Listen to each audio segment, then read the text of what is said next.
Welcome back to Career Day. Today we have Eric Lipp, Joey's father. That's my father.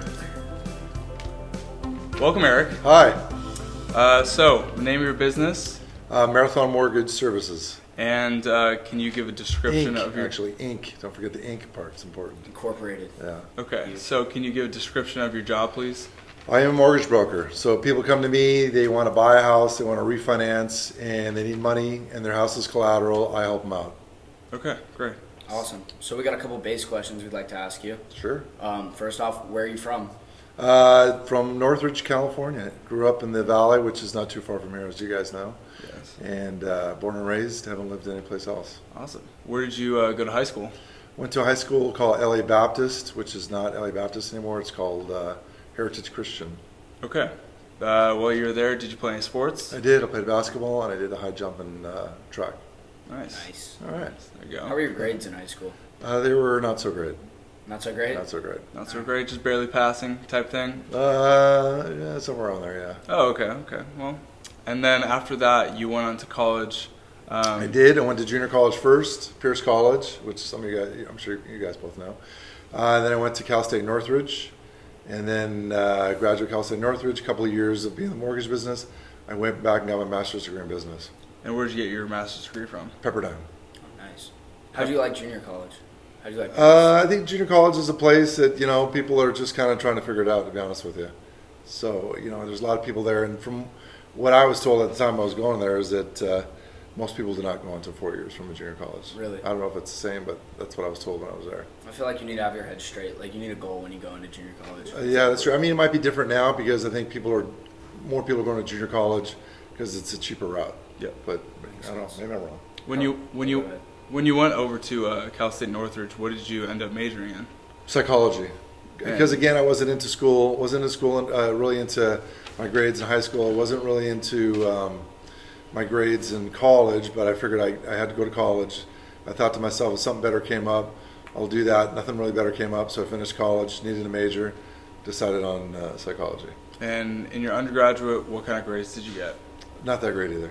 Not that great either. Okay, just passing. We're seeing a trend. Well, I mean, a little bit better than passing because I had to get into the Pepperdine MBA program. By then, I think I was old enough to figure out that school was important, and I'm going to go get my master's degree in business, and this time try to learn something.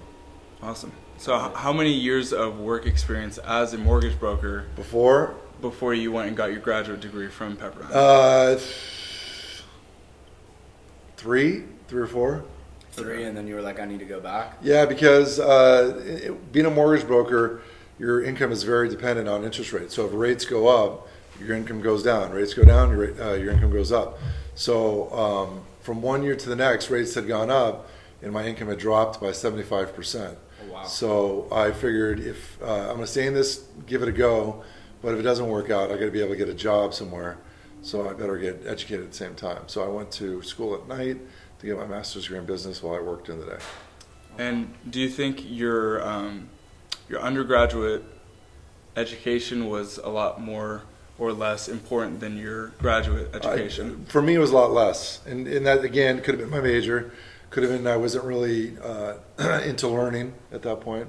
So I think that looking back on it, I probably would have taken business undergrad, and maybe I would have got more out of it. I don't know. But Probably helps more when you're more interested in the topic. Absolutely. Yeah, I agree with that. I was going to 100%. ask what flipped that switch, and probably just interest overall in that specific topic. Well, being, you're talking about going into the business? Yeah, or flipping Well, that switch from liking school to not really.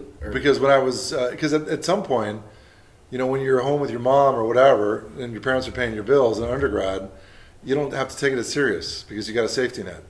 Then once you move out, and at that point I was married, and or I was about to be married, and you start thinking about kids and stuff like that. You start thinking, what do I need to do to succeed in life? And I think when you start taking that mind frame and your back is more against the wall, you take it more serious and you start looking at what is it going to help me. And I think at that point, getting my master's degree is what I was looking at. This is going to help me succeed in life. Got it. So what do you think, out of curiosity, what's a good age to move out of the house so that you don't have that safety net anymore? Well, I mean, listen, you probably earlier the better, but at the same time, you guys are moving out, your parents are still paying the bills, you're really not moving out. Right. Right? Until you pay your bills, you don't really know what it's like to struggle a little bit. Yeah. Makes So, sense. that You're makes both sense. getting kicked out of the house? Previous to being a mortgage broker, did you have any jobs that were kind of in the business field, or any jobs that were interesting that you'd like to tell us Well, about? yeah, when I started working since I was about 14, 15, started with a paper route, which I don't have anymore.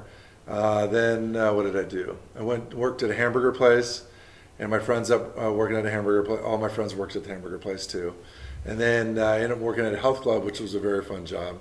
So I got to play basketball, work out, I got a free membership, and my friends had worked there, so that was good. And then I did some kind of stuff on the side, like I sold illegal cable boxes way back in the day. Nice. And so that was kind of skirting the law. So yeah. you had a side hustle to kind of. Yeah, but I wouldn't suggest anybody breaking the law, and that was breaking the law. But you would suggest a side hustle to pay for some other. Sure, side hustle, expenses. but don't break the law. But don't deal cables.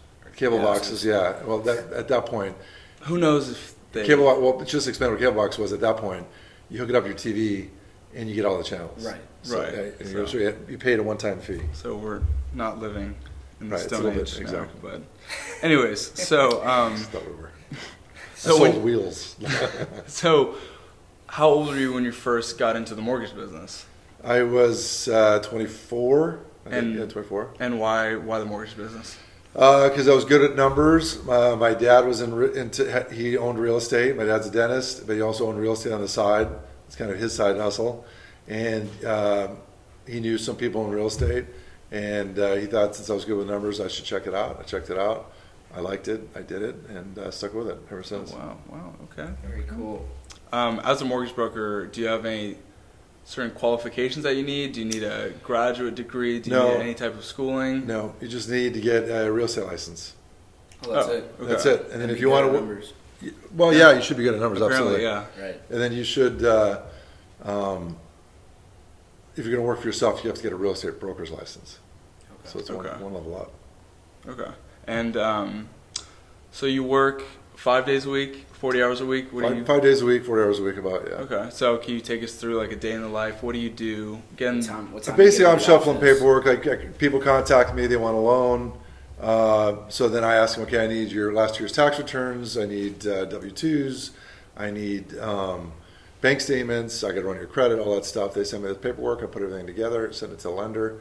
The lender says, okay, we still need X, Y, and Z. Go back to the borrower, say I need X, Y, and Z. Put that together, give it to the lender. And then in the meantime, kind of really where I get paid is figure out what somebody's situation is and finding the best rate for their particular situation. Okay. Because I deal with like Nice. 50 different lenders. Oh, wow. So speaking of getting paid, for being a mortgage broker, what would you say is the high end salary for Annually, you're talking about? yeah, annually, Okay. the high and versus then the low? yeah. Okay, well, the low, I mean, if you don't work very hard, you're not going to make anything. So there's probably guys not making anything, 20, 30 grand a year. Okay. But there's also guys that have full teams of people helping them. They chase the business. And a lot of these guys are the ones that deal with realtors. They get a lot of business from realtors. And, they can make easily over $1 million. So is it a Wow. pretty scalable business where you can get lots of people to work for you and kind of grow and grow No, and grow? it's like the biggest. That's the one thing I think you'll learn as far as being in business. Almost every business has got competition. The hard part is getting the business, and that applies to almost every business. So there's a ton of mortgage brokers out there. You hear the commercials all the time. So the hardest part is going to get that business. And we talked about before the interview that you got a lot of business from working at that health club. Can you expand on that? Well, I play a lot of basketball at the health club, so I know a lot of guys from basketball. And I ended up, when I first got in the business, do a lot of their loans, and then they referred me people out, and I still do a lot of loans for the people that I did play basketball for, and they referred me to. So that was a huge bump to get my business. Okay, that's interesting. And earlier, So, and I think that translates, and we've talked about that. I don't know if we've talked about that, Drew, but if you're a college athlete, I was just a high school athlete, but I was pretty good, and I think that people are attracted to that.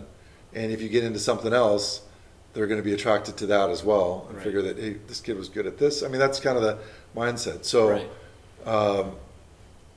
some people don't want to play sports or whatever, but if you've got a natural ability to do it, I think you take it as far as you can, because I think it's going to help you out later. And then make as many connections in that field Absolutely. as well. And there's people that make a ton of money just from their connections in whatever sport they played. Awesome. Right. So earlier we talked about what age you should move out. So someone our age, if we're looking to buy our first property, would we come to you? What would we need to buy our first property? You would basically need a down payment, you need a job, you need good credit. That's kind of the pillars of getting a loan. Job. Good credit. And you need it for At least 2 years. At least 2 years. Put it this way: if you graduate and you go get, if you graduated in May and you got a job making $100,000 a year, then you would qualify with $100,000 a year, because a lender's going to look at that degree and say, okay, you went to school, First year. you don't need 2-year history. Okay. If you were self-employed, they'd want a 2-year history. But if you're not self-employed, come out of school, you don't need the 2-year history. Awesome.